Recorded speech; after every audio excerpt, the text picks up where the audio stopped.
joined us there. What did you make of what you were hearing, particularly, Diane, on Saudi Arabia? Michael Fallon did a very professional job trying to gloss over the huge split between the Foreign Secretary and the Prime Minister. But in over 20 years in Parliament, I've never heard a Foreign Secretary slap down the way Theresa May slapped down Boris. However, you have to say that on Saudi, Boris is right. They are pursuing proxy wars, particularly in Yemen, and there is an issue that we're selling arms to them and they may be involved in human rights abuses. Now, I want to take the opportunity, the fact you're together on the sofa. You were together in the voting lobbies, were you not? Voting for Brexit and for a plan.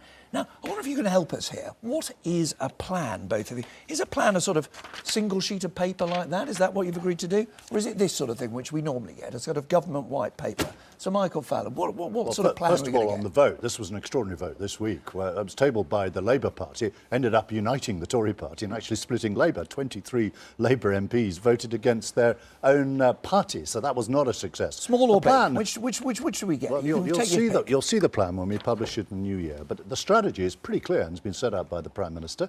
It is to maximise the security cooperation we have in dealing with terrorism.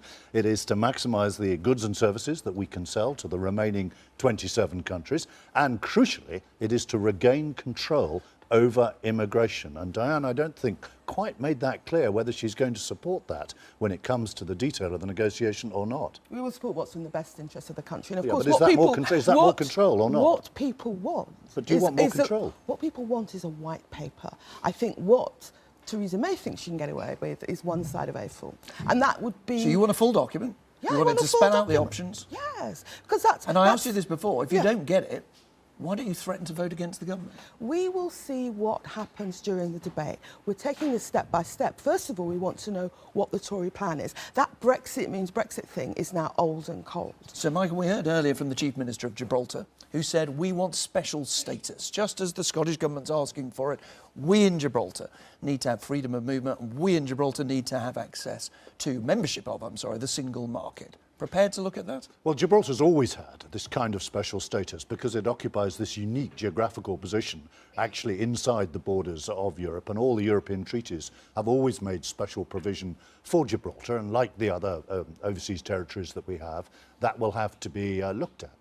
Have to be looked at as a possibility. Well, if it's going to be looked at, you're going to need a plan a bit longer than a sheet of A4, aren't you? I didn't commit us to a sheet of A4. You will see our plan in due course, but why don't we have some clarity from Labour about whether they want us to whether they want to see a section on immigration, whether they want us to regain control over immigration or not. You know what we want clarity on, Michael? We want clarity on the thousands of EU immigrants who are living here, who are very frightened, who you want to use as a pawn in the negotiation.